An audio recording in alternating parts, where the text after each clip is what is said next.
Once again, the big game showcased a He Gets Us ad campaign, seemingly promoting unity through Jesus washing feet. However, behind the facade of love and inclusivity lies a troubling truth. The ads, costing millions, were bankrolled by organizations with ties to hateful agendas.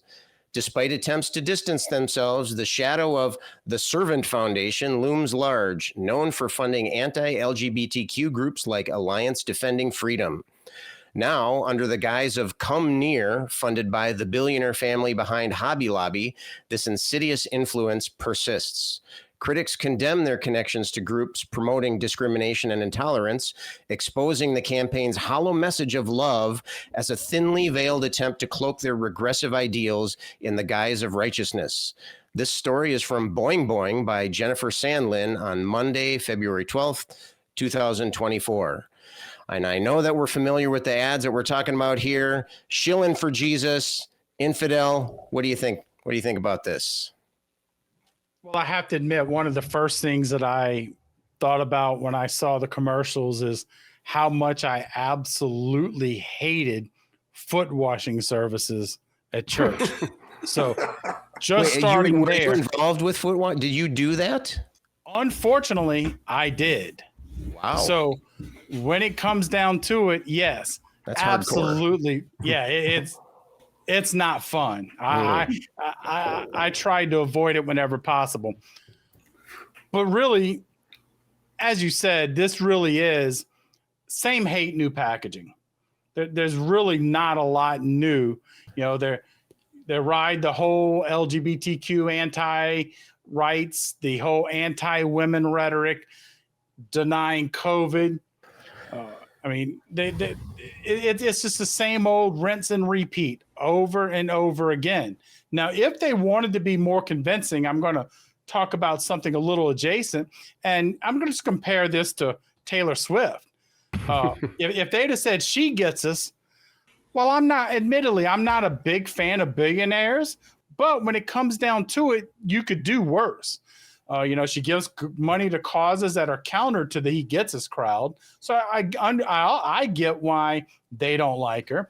You know, she helps food banks, sexual assault victims, pro-vaccine, pro-LGBTQ. So next time, if they want me to join up, maybe it should be Taylor Swift. She gets us. Now, there we go.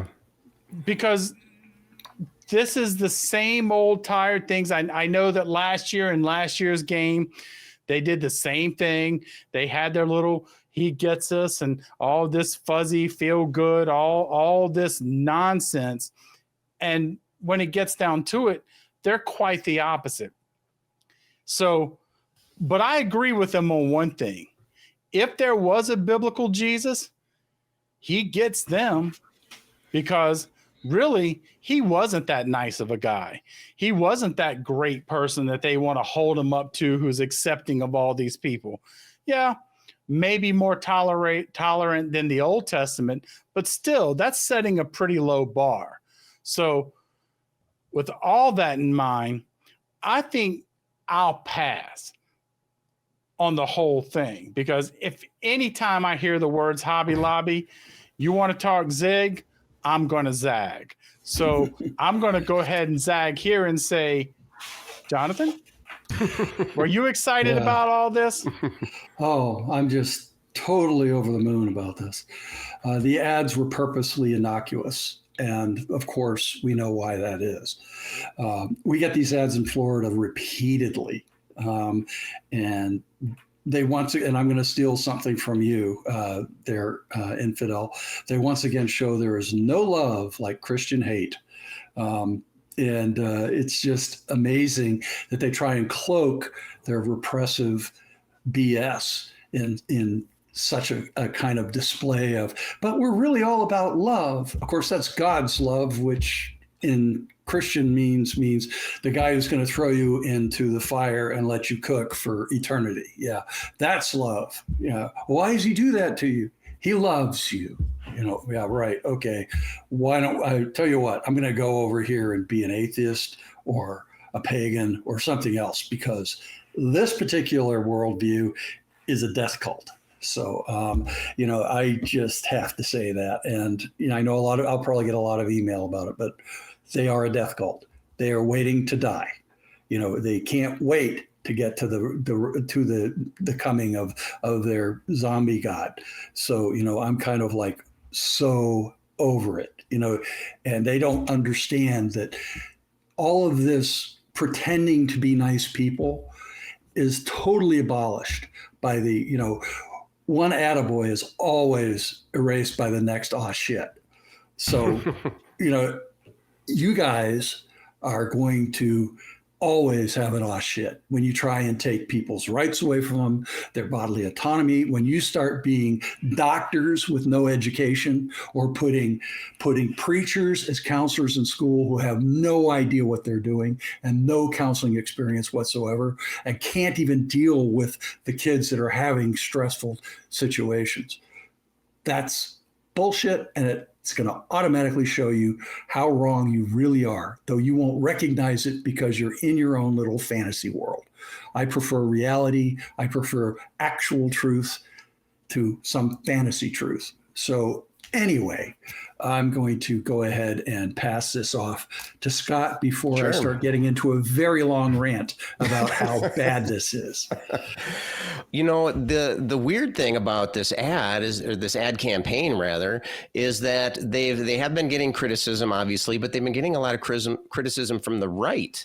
And because they're saying that these ads kind of imply that Jesus is okay with sinners and, okay with this kind of stuff. And so we also read an article in Newsweek about this, and they kind of just were quoting some random people. And here's what they had to say. So this first one is Joel Berry, who is the editor of the Babylon Bee, that satire site. So I think he was serious when he said this, though. He said, the He Gets Us commercial might seem harmless to some, but it's obviously part of a psyop to trick Christians into thinking Jesus is fine with sin and apostasy.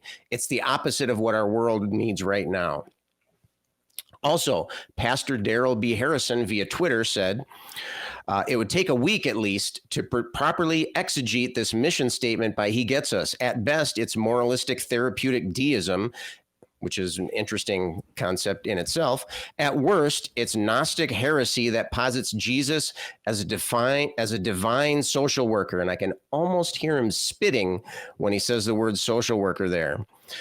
They also quoted musician Vinnie James, who said, the He Gets Us ad is totally deceptive.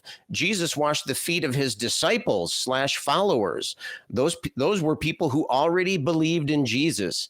He then told them to wash each other's feet, other believers' feet. Christianity shouldn't be rewritten as political ads. So he's saying, no, it's not about Jesus gets us. It's about Jesus gets, just us, not us, if you know what I mean. Of course, according to the story, though, Judas was among those who got his feet washed, and I don't think he could be held up as a poster boy for Christianity quite yet. So they're complaining that they're presenting Jesus as being too accommodating, too soft, too empathetic, and too loving. In response to this, the He Gets Us organization said, our intent is to share the authentic love Jesus showed with anyone and everyone. Our ads this year kick off, there they go, there's that same pun, kick off a year-long focus on loving your neighbors, which will come to life through service events, art, advertising, and engaging content, and experiences that bring people together. While we may use different words or methods than others, we hope that it compels people to be curious and explore Jesus's story.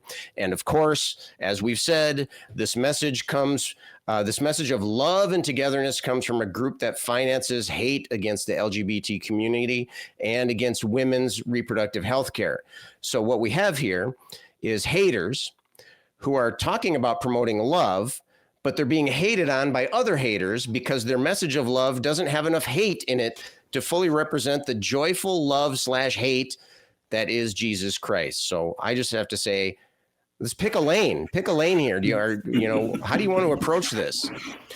Jonathan, you said, and you were quoting Infidel, that there's no hate quite like Christian love, but I would add that based off of this ad and considering how it's divided Christians to go at each other's throats, we could also add that there's nothing quite as divisive as Christian unity. So if Jesus gets us as much as you're getting each other, you're just not making a very strong argument. Infidel, what are your thoughts on that? I've got to push back on you a little bit here. All right, push. I think that this is exactly what Jesus is an example of. He talks about brother against brother, and I didn't come with peace, I came with a sword. So really, when it comes down to it, they're being exactly a great Christian example. And let's not forget that at the end of the day, I agree, he gets us. You know what? And then he takes us, and there'll be weeping and gnashing of teeth when he casts us into the lake of fire. Yeah, he gets us. He gets us and tosses us into eternal suffering, according to them. So I think they're living up quite well to what Christianity is. And Jonathan mentioned earlier that it's a death cult. That's what Christianity is. Even in the best of circumstances, you're following a zombie who says you got to die and come back. And so they're all ready to die so they can go live with the zombie in zombie land called heaven. So all of this is a very negative, dangerous, and hateful thing. And I also find it perfectly reasonable that these Christians are saying, oh, wait a minute. Jesus wouldn't accept that. Jesus wouldn't like that. And whether he would or wouldn't, I'm not even convinced he ever existed, at least definitely not in any magical sense. But when you read what the words that are attributed to him, there's some pretty bad things there. And so, yep, Jesus gets us, rounds us up, throws us all in hell. They could have summarized it, and they would have had a more honest and better commercial. And who knows, people like Ryan Walters and Dusty Devers might have been like, yeah, he gets us. Let's keep that up.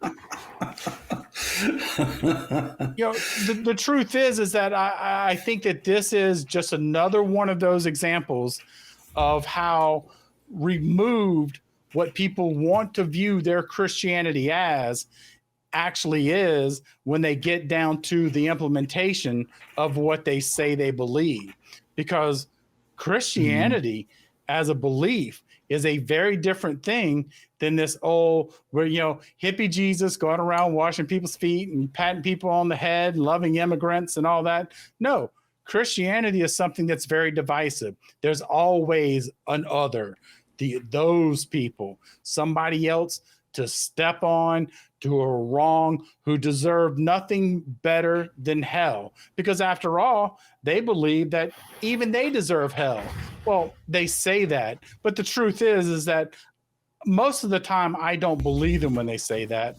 I believe that when they say we all deserve hell, they mumble under their breath, except me. And that's really just another example of what we're seeing here.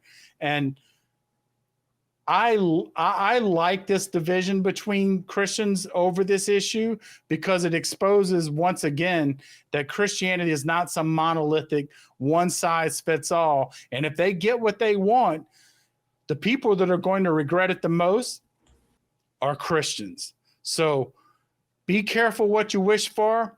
You might get it. Jonathan? Yeah. The Green family, which is the Hobby Lobby billionaires, sits on the boards of former and current nonprofits paying for these ads, Signals and the other one. They hired a marketing PR firm to come up with a campaign that they say they are spending $1 billion on over the next 3 years. Even with a lot of criticism from extremist Christo-fascists who objected to Jesus ignoring the sins of people, like you said, they're trying to understand how they were called a hate group, when all they were doing in their delusional world was spreading the good news. They've hired a PR firm to address, in the firm's words, the problem of how did the world's greatest love story in Jesus become known as a hate group? Because they are.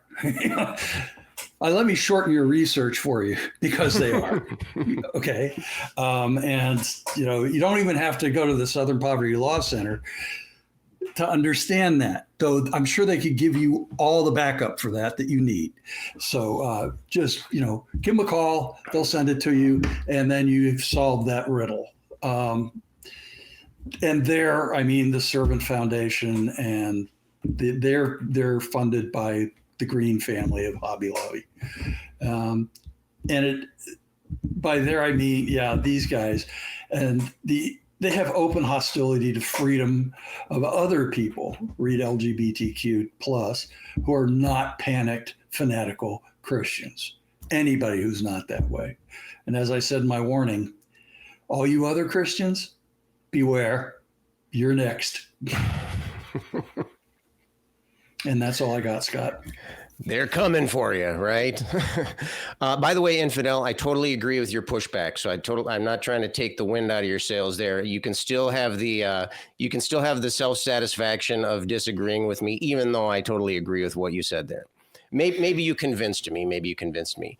But I'm curious as to, okay, so what if we were tasked with creating an atheist ad that would be aired during the big football game? What would it look like? What would an atheist, better yet, if you had to make two ads, if you had to make an ad for atheism and if you had to make an ad for Jesus, what would they look like? Infidel, what do you think? What would your ads look like?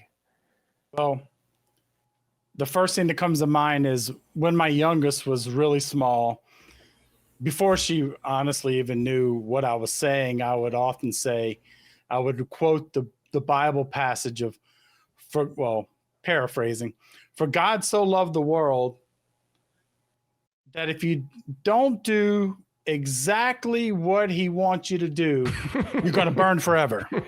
So I think that's a valid point that I think more tactfully, obviously, but I think it's a good reminder because we got this, for God so loved everybody that he did all these wonderful things. Yeah. So you can burn in hell if you don't do what he wants you to do. And that's kind of hard to get around because it's not the right who are condemning these people have a very valid point. The Bible doesn't teach what they're trying to pass.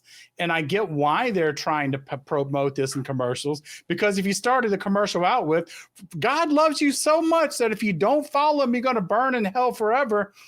It's going to be a really hard sell, but they want to spoon feed this nice, oh, Jesus loves everybody. So I just think that I'm not sure about an atheist perspective other than just exposing them, because the truth is we don't have a worldview.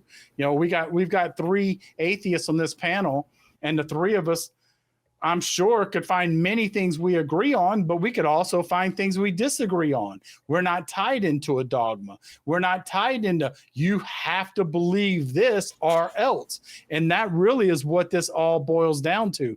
Believe or else. And that's a terrible thing. The or else, because I hope we don't learn it, but I have a bad feeling that some people are going to have to learn that or else here on earth means some really terrible things before you get the judgment of your fictional God. So with that in mind, I guess I would just want to expose them for what they were. So your ad would have a large special effects budget. Is that what you're saying? Yeah. Yes. Very Jonathan, much so. What about you? How would you sell Jesus to the masses? Or how would you sell atheism to the masses? Either way. Atheism, I find, is probably pretty easy. What you do is you get a bunch of people on a chain gang, possibly in Alabama, all chained together, working hard in a ditch digging sort of thing, and all kind of mixed people. And as they're doing that, then you see somebody come up with bolt cutters and cut their chains off them. And then on the bottom of the screen, you say, atheism, real freedom, fade to black. Wow. You've put some thought into this. Let's get this man a crew. And then a So what about Jesus? one? What would your Jesus ad look like? If you had a $7 million budget and you needed, and you were going to be, it was going to be seen by millions of people during the big game, what would you say? I would have some of those horror pictures of Golgotha, with all the skulls and the bones and all that. And then rising up through the middle would be Jesus, all covered in electric light and all that other stuff, maybe in, I don't know, soft pastels with, and as he's rising up, all the bones are coming up and turning into people. And as they get even farther, they turn into these like angelic figures. And as they get up ever farther, I couldn't resist. Some of them turn into demons and fly back down into the fire. As he raises up, this select few in the middle keep going higher up. And then they fade off the screen. And then all of a sudden, a bunch of people fall down into the pit. So, that would be mine. All right. Well, we're getting a deep, dark peek into Jonathan's mind tonight. And so I appreciate there you. are parts of this mind you do not want to visit. But if you would like to see more of the deep, dark recesses of Jonathan's mind, then just click here.